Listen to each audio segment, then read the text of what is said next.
And so I think it's important that you understand the clinical trial process.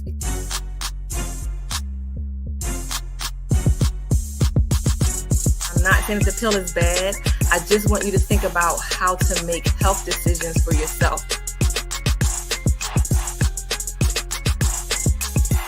You want to be especially vigilant, especially staying on top of it. Once I got the information I needed, I started to move in that direction about how to make health decisions for yourself. In your mind, what would you say to brothers that's not vaccinated or just people in general? I'm glad to hear you are protected, and thanks for being so honest here on Keeping It 100, because that's what we do. Hello. Welcome to Keeping It 100. We have these open and honest conversations to make sure you have all the information you need to make better health decisions. I am your host, Dr. Kristen Ball-Motley. Thanks for tuning in. I think this is our first live show of 2023. I've had some meetings and stuff that I couldn't get out of, so we had to record for a few weeks. So I hope y'all were able to check out those shows. They were good shows as well. So let me just say a shout out to Mr. Georgie Mink Jr. He can't be here today. He has some stuff to take care of at home, so we are sending up prayers and hopeful that everything is okay. But we always got backup. So let's bring in Dr. Tyan Thomas. She is going to be on stage front and center today. She's usually behind stage helping me. Now she's gonna be on double duty because she got to talk to me and put stuff in the chat. Dr. Thomas, hey girl. Hello. We're gonna have ladies night. Hey, midday ladies night today. Day party. Let's get ready. How are things? How are you? Everything's good. Just living the dream one day at a time. How about for you? I'm tired today. I don't know. I had a long day yesterday. I don't know if that was it. I was dragging this morning. Like I woke Bria up late. I'm just like, I'm tired. I don't know. I can't describe it. I get it. I'm pushing. That's fine. Push through it. I'm just pushing through. I'll take a nap later. Once the kids get home and settled, I'm gonna lock them in a room and go to sleep somewhere. Just want to remind everybody, we are having family night out. We do think it's important that families get together as a unit and do things together. So please come to our family night out next Thursday from 6 to 8. We're going to be at Harris ice skating. It's going to be a lot of fun, lots of giveaways. We finalized our giveaway list last night. We're definitely going to be giving away a bike and some massage stuff, some aromatherapy stuff, some really, really good prizes. We're gonna have a DJ, food. So come out, have fun, and spend time with your boo and your kids, or your boo or your kids, or however you mix it up. Just come out and have some fun with us. The registration link, I am going to give it to somebody to put. I don't know, Uncle P, can you put that in the chat for us? I just put the registration link. If anybody want to register, you can go right there and get registered. To come out with us at Harris next week at 6 o'clock. We have about 170 people registered already. So that's exciting. I know everybody won't come. So I'm just trying to get to like 200. And then once we get to 200, we're going to shut it down. And everybody who come, and we're going to have a good time. Oh, and we're going to do a live broadcast. So Keeping It 100, we're going to do a live Keeping It 100 broadcast so everyone can see, partake in the festivities. Even if you can't be there, you can check us out, hear from the vendors. It's going to be fun. Definitely going to be fun. So let's hop into this news update with everything that's going on. It's a lot of sick people in these streets. I think in the last 24 hours, I got 2 people that got COVID, 2 people got the flu, 2 people don't know what they got yet. They're waiting for tests to come back. So everybody be safe. Don't be afraid to wear your mask. If you want to, if you're out in crowded spaces, just throw it on. It's not going to hurt you. It's not going to hurt nobody around you. It's only going to help. How you feel about wearing a mask these days, Dr. Thomas? I do wear my mask also if I don't have the option of able to social distance. But other than that, I will admit, I like grocery store. I just keep away and just try to make sure I'm sanitizing my hands frequently. So But yeah, I definitely think if you're somewhere where you don't have the option to, be the socially distance yourself, then definitely masks are the way to go. So, how about you, Dr. Motley? I put my mask on when I get in the car by myself, but I just Just in case, don't give yourself COVID. just in case I had COVID the last time I was in the car. I don't know. I just do it. It's just become habit to me. So I just do it, even if it's not doing anything. I don't know. I don't care. Yeah. But I just put it on all the Yeah. time. Mostly all the time. I just put it on. Noah hasn't been wearing the mask to school. So he went to school. He's 3. That's my 3-year-old son. He went to school. We started off with a mask on. And then around November, when cases of everything started shooting up, he started fighting me when I put the mask on him. So I'm like, I don't have the capacity to fight a 3-year-old every morning. So I just told his teachers, if he let y'all put it on, then put it on. If he don't, I'm not gonna be mad. So he's been maskless for a couple of weeks now, and Bria hasn't worn a mask to school all school year, and she's around 900 people in the building. So we just pray. That's all I can do is just pray that the Lord keeps these children safe, so that I'm not ending up in the hospital or the ER with anybody. So thank you, Lord, for the protection. Way to look at it. Yep. That's all I can do. I was in a meeting last week and they shared some numbers about COVID in Delaware County. There have been some outbreaks in some long-term care facilities. Those are under control. Schools had some cases in Delaware County, but the data overall is trending downwards, which is great. Positivity rate as of last week was about 13.6%, which is a little higher than what we want it to be. And so that means if 100 people get tested for positive, about 13 or 14 of them, if 100 people get tested for COVID, about 13 or 14 of them have COVID. And so we know that that's not an accurate number. It's probably much higher than that because people are testing at home and the tests aren't getting reported to the hospitals and to the doctor's offices.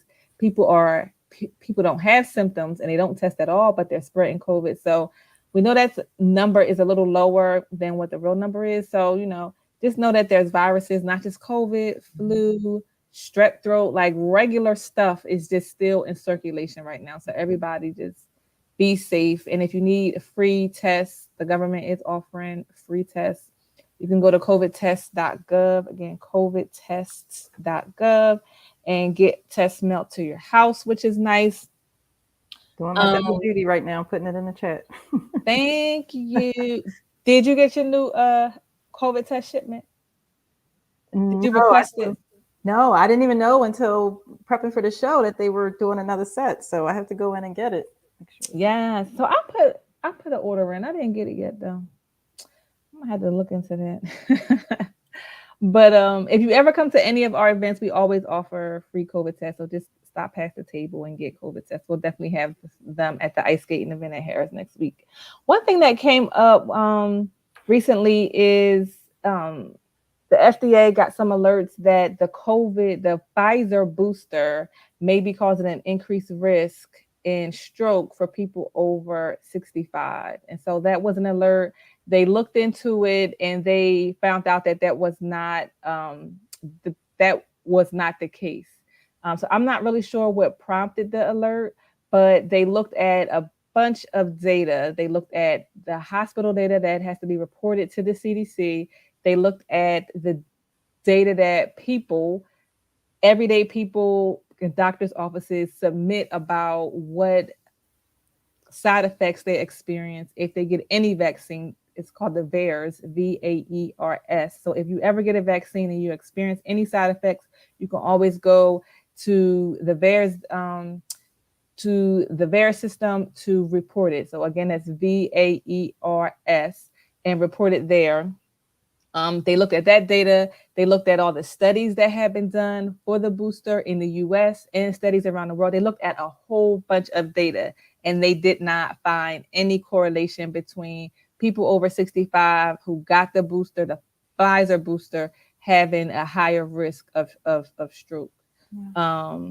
Can I add too? I'm taking a look at this. And so one of the terms that you hear in like health medical research is they call it a signal. So Oh even if yeah. there's an early sign that says there may be something here, the signal isn't really strong evidence itself, but it does help us to go to make sure that there isn't something there. So I think we should look at this as being something that's showing us that the system's working, right? Like Yes. there's a signal, there was transparency to say, hey, let's investigate this to make sure it's not real. And fortunately, it's not showing that the signal is something that's real. And you have to remember, anytime you're crunching numbers, sometimes the numbers are going to go one way or the other. And, statistics and all those things, it could show a signal. You have to do that additional digging to see if it's real. So that's what I'm getting from just my quick search, that I think it shows the system's working. So we should I take think it's comfort in that. Yeah. Yeah, that's a really good point because the last thing they wanted to come out and say that it was something that we found 2 years later with the vaccine. They did not want to have to do that. I know they didn't, but they did it. They came out and they publicly said, hey, there is something telling us that there could be something wrong. They looked into it and they, told us what they found. So that's transparency and we can definitely appreciate that for sure. Other thing I wanted to mention last week, we talked about gas stoves being an indoor pollutant and being a danger. And I was just like, Lord, I can't be putting no fan in my kitchen window blowing the air out. Who has time for that? So I just started cracking my window. I don't know what to do, but I didn't know this was a thing. And so I was just really annoyed that I'm like, why in 2023 are they just telling us this? But I did some extra research since then.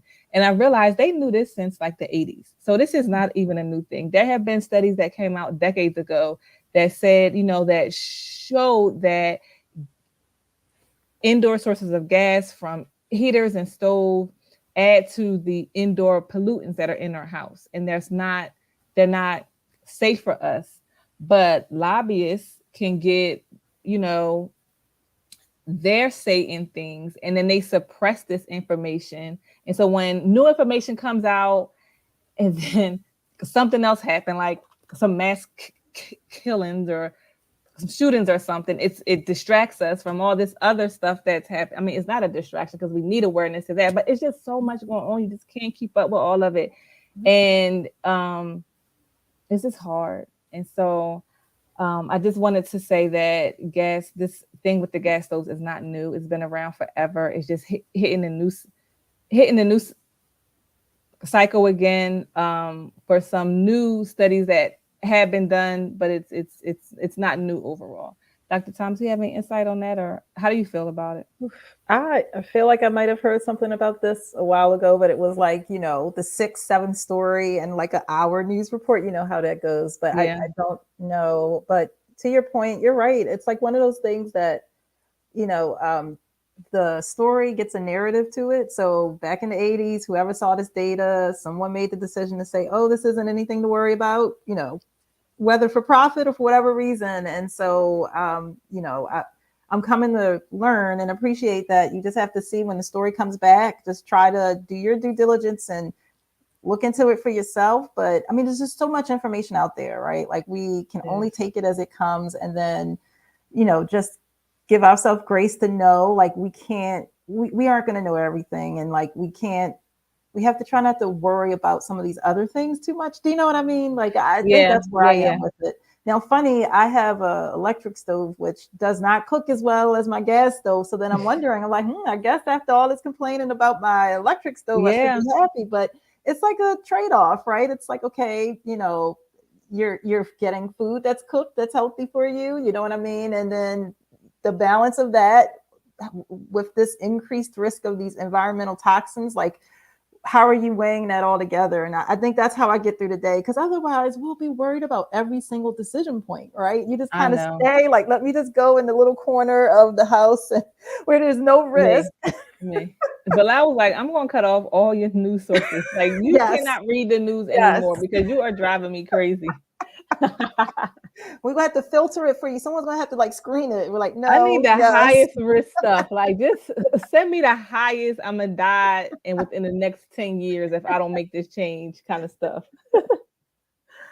Another thing that came up recently was lead in baby food. So this isn't new either, but the FDA is proposing a new limit on manufacturers that make baby food because it has lead in it. So when I'm first reading this, I'm like, how are we in 2023 talking about lead in some baby food? Like what is happening? And we know that lead is dangerous.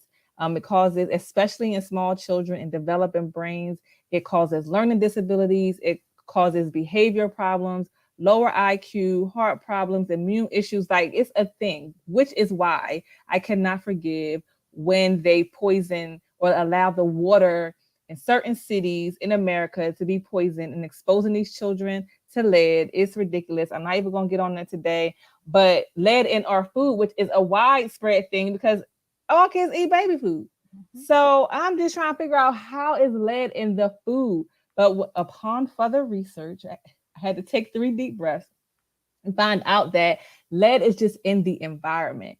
So when the food is growing in the ground, it's in the soil, it's in the environment for a number of reasons, and so you can't escape it. So what they're trying to do is say you tell the food manufacturers that you can only you're only allowed to have so much lead before it can be sold to babies because no amount of lead is safe. So ideally it would be 0, but because lead is in the ground, it's in the environment, you can't get it to 0. That's not realistic. So trying to limit it as much as possible is what the FDA is doing, and it is just, I am just like, whoo, child. Always something, isn't it? Right. It's crazy. It just reminds you, like, everything is just so connected, right? Like, I mean, we say, okay, that environment, the pollutants that are there, like off of 95, they stay there on 95. And my, where I grow my food is over here. And it's like, it's all connected, it just kind of reminds you that. And you get some efficiencies with one thing, like with travel, right? And then you kind of lose something in another way. It's always a kind of give take.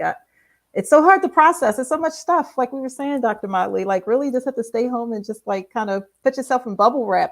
It's just so frustrating to hear, It is. It really is. Because, like I think about my own son, Noah, he's 3, and he was born with a health condition so he has a speech delay. So he has a speech therapist. He also has an early childhood education therapist. So he has an IEP. So he already has these things to his disadvantage. He don't need help having any more like disadvantages through lead, through other environmental toxins, through anything that I'm doing, so it's just like trying to limit his risk of being behind as much as I can. I just worry about this stuff. And I'm just like, man, it was lead in the food that I gave him. I didn't know that.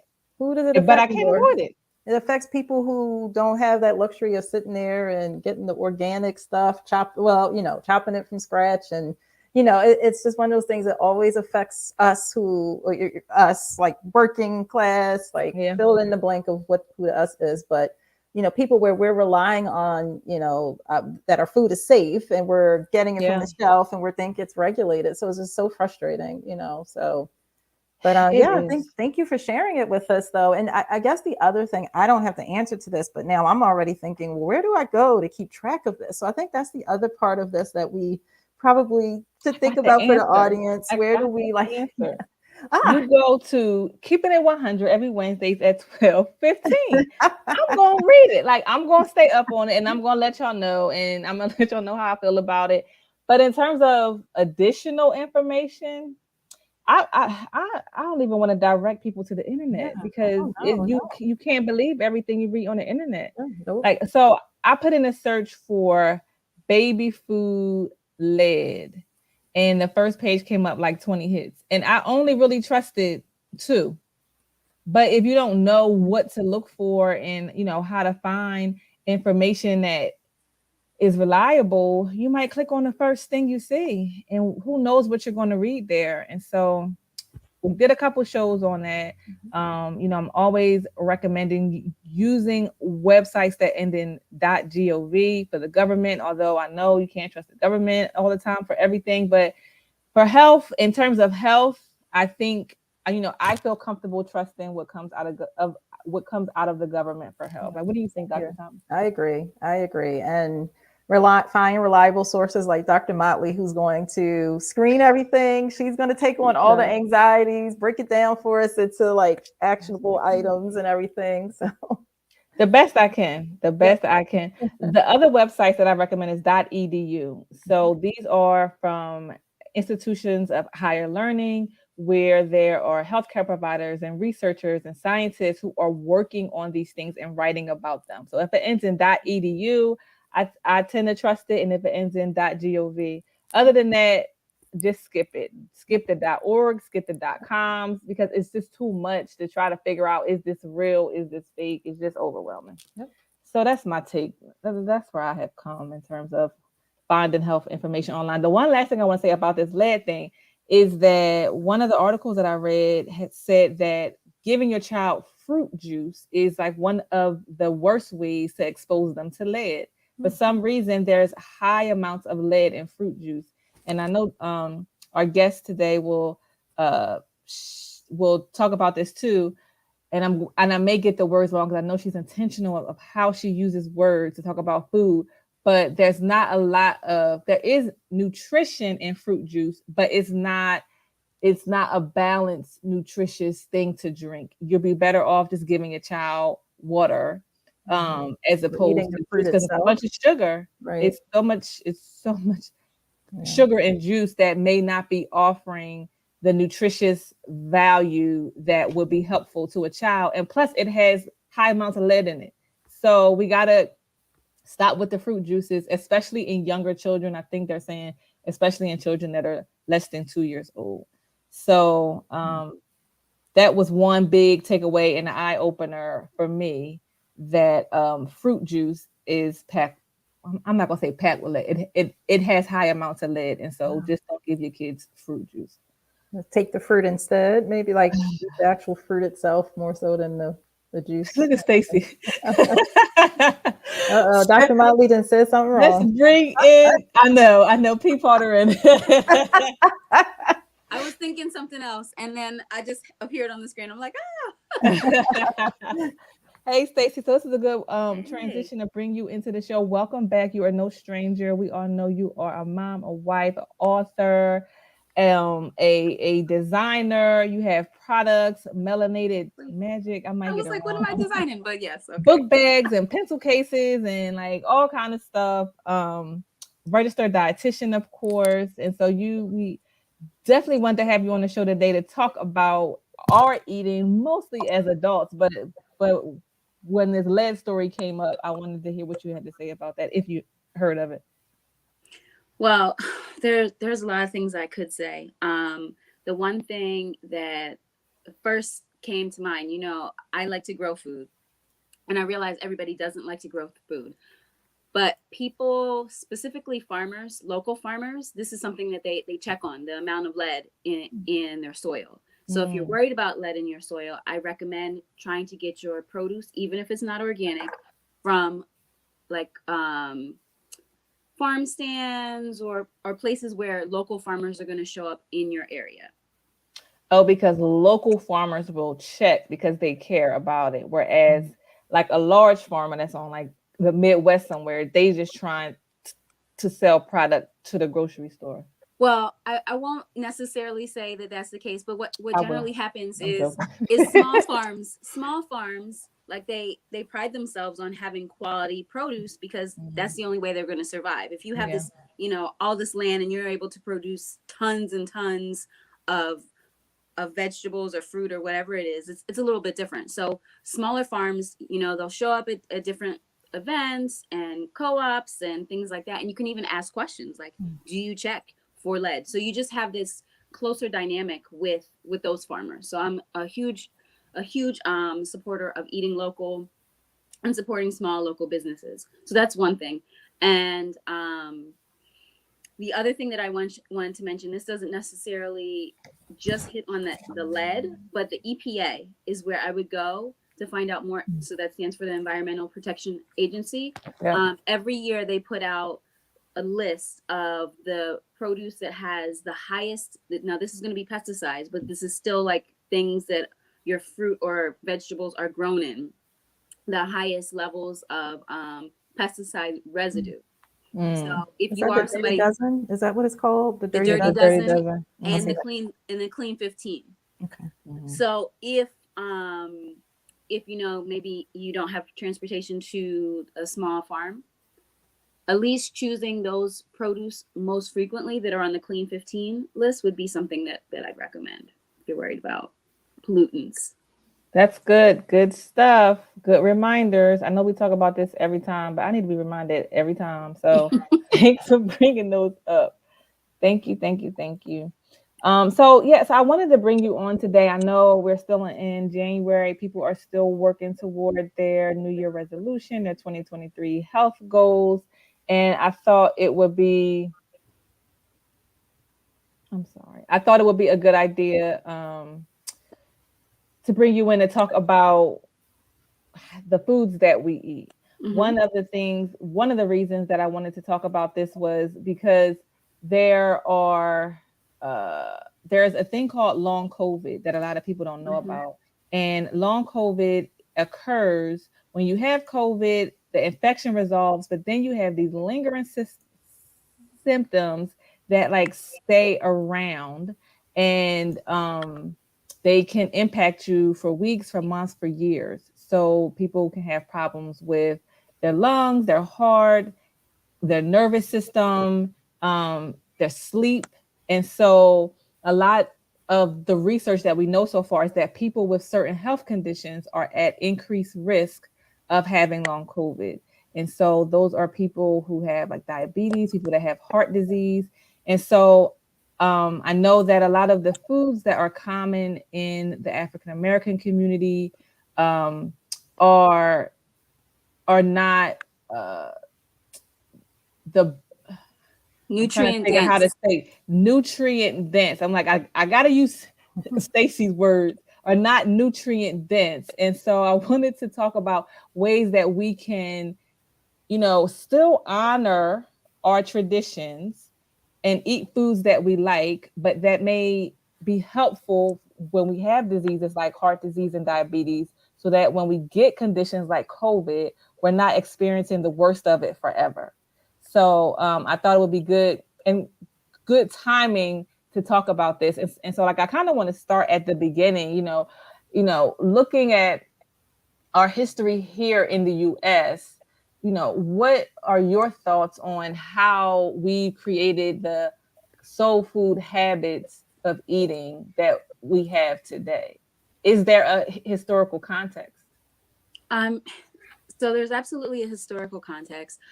And so, what we think of traditional soul food obviously has it has its negatives, but it also has its positives. So I just want to take a step back, and people are always talking about nutrition in a way that I find is very Eurocentric.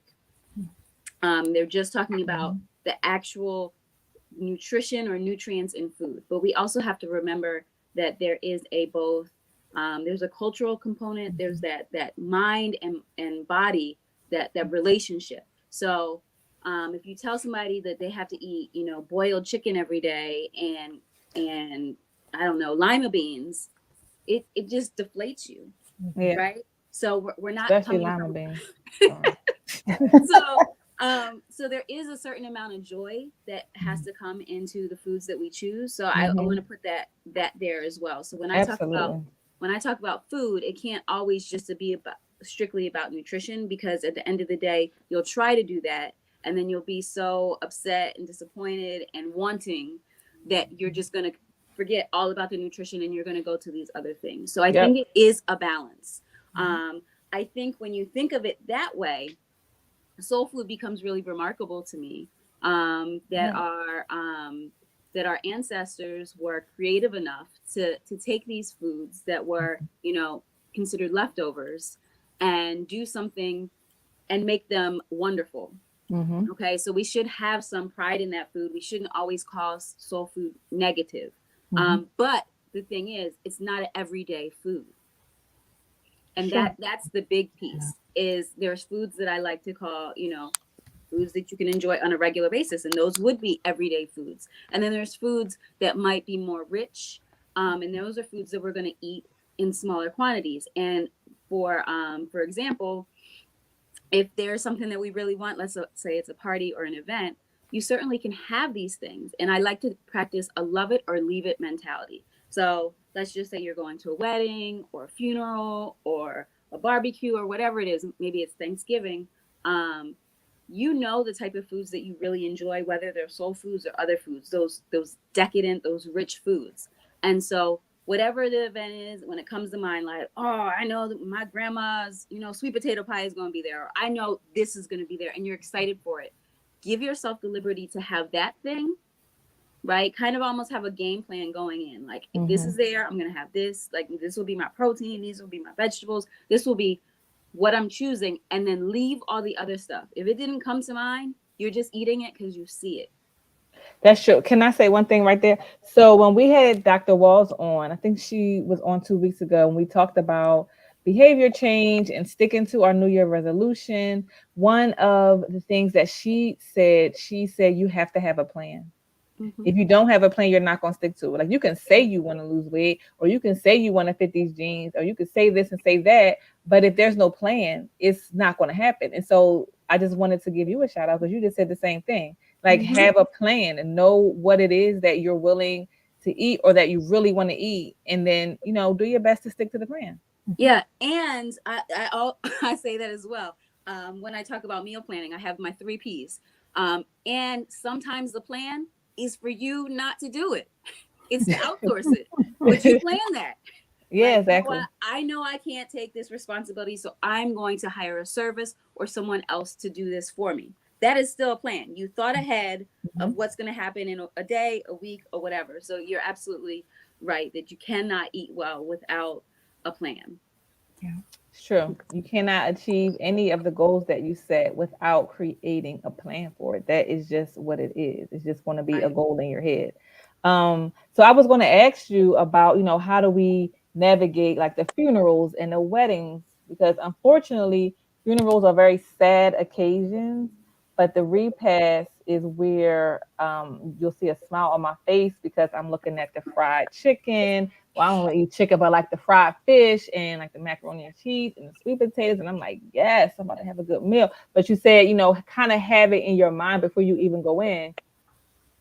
Smaller portions or whatever it's going to be. Have a plan before you go in so that you don't overdo it. Yeah. Right. So you have a plan. Those things that you just mentioned, that's what's on your plate. And anything else is there, you leave it. Right. That's your love it or leave it. The other thing that I was going to mention is I usually have my clients ask themselves two things. And so always bring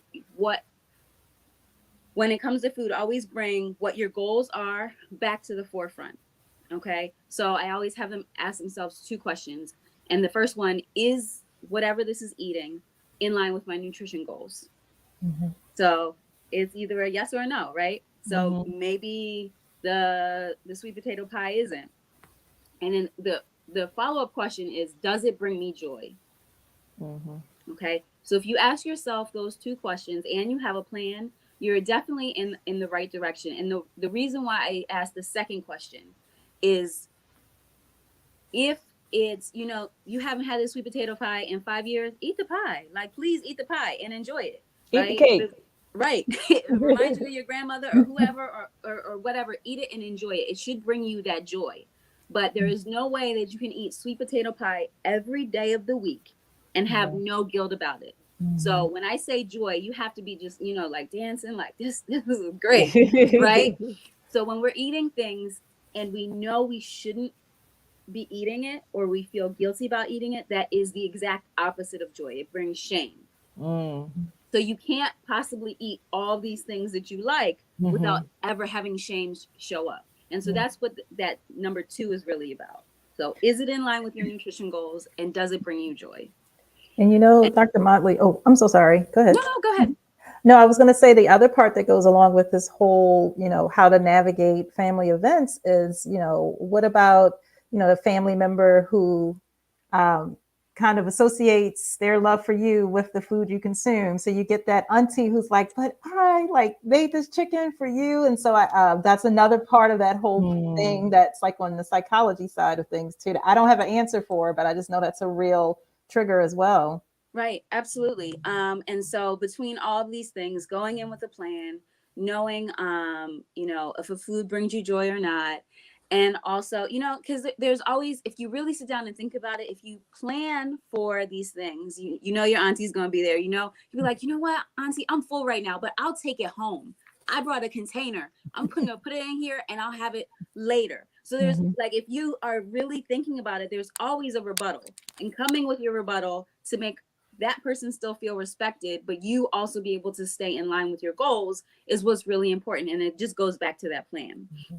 But a general rule of thumb is, when you think about a standard plate, whether it's a styrofoam plate or a fancy plate, right? We're going to divide it in half and fill half of it up with a vegetable of your choice. And so that could be your cabbage, it could be your greens, it could be your green beans, it could be anything, a salad. Potatoes and corn don't go on that side of the plate though, right? So we have half a plate with our non-starchy vegetables, and we have the other half of our plate. If we divide that in half, and maybe you have a starch on one side, and so your mac and cheese would go there. If you have pasta salad, that would go there. Potatoes, like mashed potatoes, that would go there. Corn would go there. And then the other half of the half, or the other fourth, would be the protein of your choice, right? So then, there's probably dessert. Have a slice of something and call it a day. And that's a way to navigate that situation without overdoing it, but still feel like you're able to participate, and you don't have to come with like a container of food and eat over in your corner. And people are like, what are you eating? But can I indulge for one occasion? Because it is hard. It is really hard for me to not go back and get seconds when I like food. No, you absolutely can. It just can't be something that you do every day. And that goes back to the joy. Like on Thanksgiving, I wouldn't expect you to be like, oh, I have to, count my calories and do things like that. It's part of the love that's prepared in the food. It's this feeling of abundance. So that's another important piece, is that we're led to believe that food is just supposed to be for nutrition, and you're supposed to be on your straight and narrow all the time. And that's not always the case. Now, if we're noticing that we're doing it too frequently, and we have unwanted weight gain, or we're having health consequences, we're seeing our cholesterol go up, then we have to reevaluate our plan. But other than that, yes, you can overindulge time to time. Yes, it's about right. It's about the big picture, right? So you want to think about, your diet as 100%, right? And really what you do 90% of the time, 95% of the time is what matters. Yeah. That little bit is not going to make a huge impact on what we do. That's a really good point. Health. That's a good point. Thank you for sharing that, and thank you for making me feel better about eating seconds and thirds and stuff. You're welcome. So I know a lot of our viewers are from Chester or communities like Chester, where there's not a lot of access to fresh produce. There's an abundance of pizza shops and cheesesteak shops and liquor stores and everything else. But when we're looking for a bag of apples, we can't find bananas and apples. So I wanted to, see what is your suggestion when you live in communities that have those types of challenges? Like, it's canned foods okay? It's frozen? What are your suggestions? So there's a few. So once again, my first one is always going to be, try to grow something of your own. And I'm not saying you need a garden, right? But seeds are relatively inexpensive. Soil's relatively inexpensive. You can have it tested for lead, so there's no lead in there. How do you do that? Wait, how do you get it tested for lead? I don't remember the specifics. I can look it up for you. But you take a sample. Like, there's a company that tests it. You take a sample. I think they provide you like with a cup. You take a sample of your lead, and then you send it off to the lab, and they'll give you the reports. That's good. Now, what can I grow that's easy? Like, I don't that's have what I was going to say. time, but I want to grow something. It really depends on what you eat the most. That's why. So if you're talking about cost savings and really making your diet more nutrient dense, you think about like, you know what, I eat a lot of greens, or I eat a lot of lettuce, or I eat a lot of whatever that is. That's what I would say would be your best bet, as long as it grows well in a pot. So what I think is one of the easiest things to do would be greens of some sort, whether it's collard, whether it's kale. They are very cold tolerant, so they can grow year round. They're not going to grow as fast in the colder months, but they can still be outside. And so that's a great way, because you don't even have to do that outside. Like, you don't have to have any yard. You could do that in a window, under a grow light. So I always say experiment with that. So that's one way. Okay.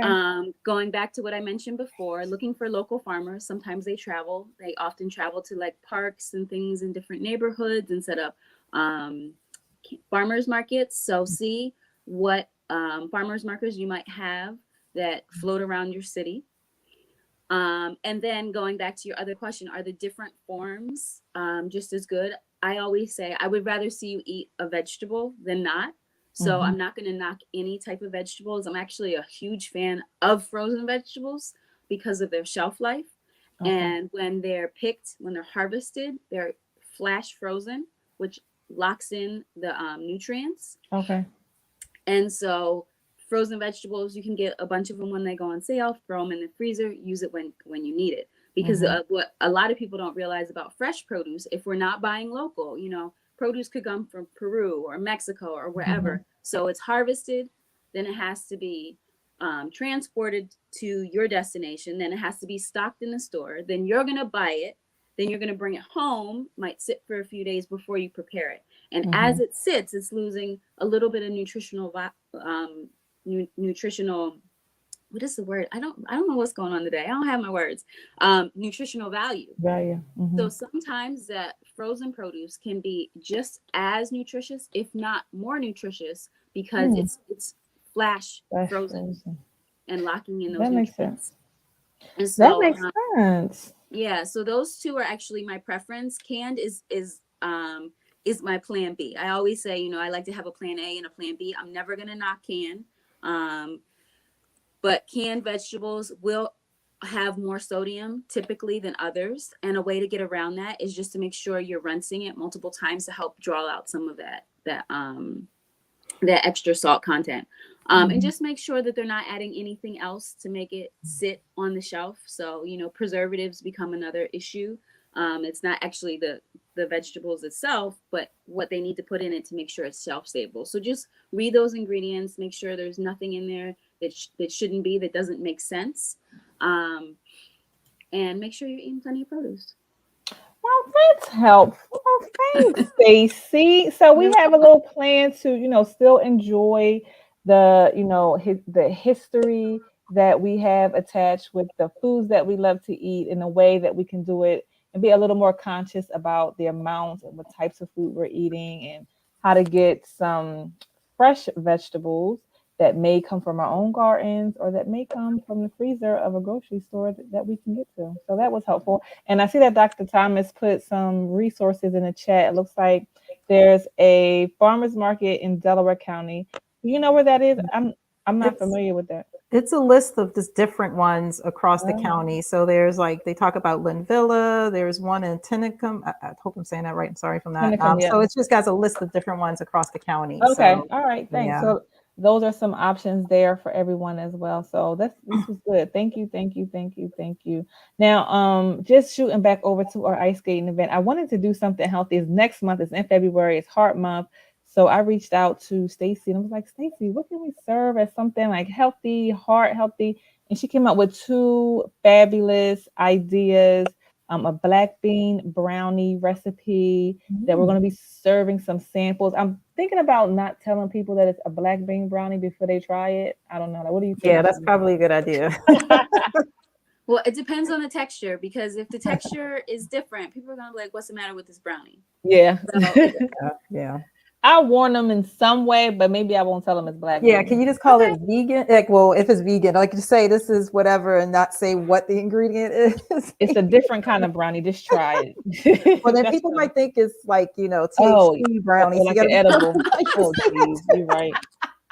Oh, goodness. All right, I gotta figure out how we're gonna introduce that. But so I did have a chef make it, and it turned out really good. So I will say that it turned out good. Because I wanted to try it before I start pushing it out.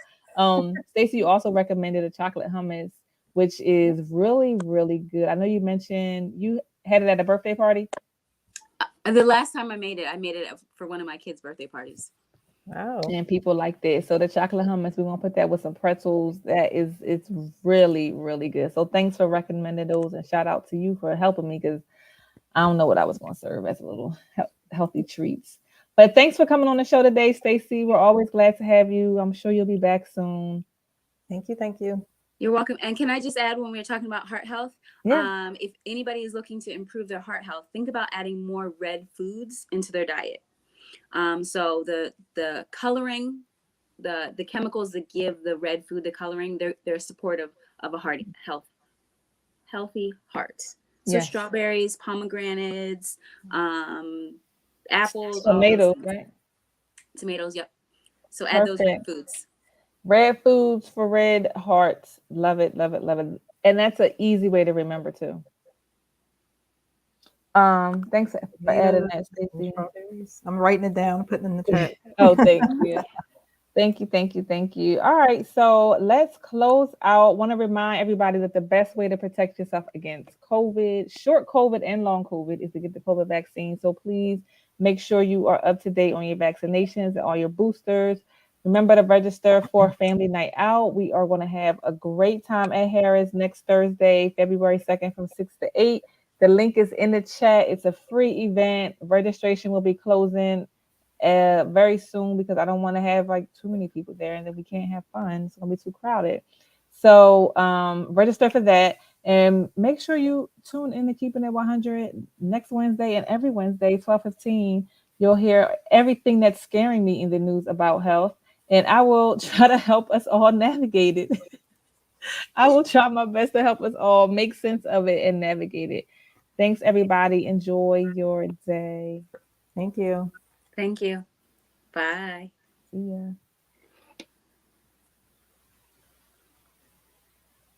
Oh my goodness gracious. I'm gonna close out again. Thanks, everybody. Uncle P, we out.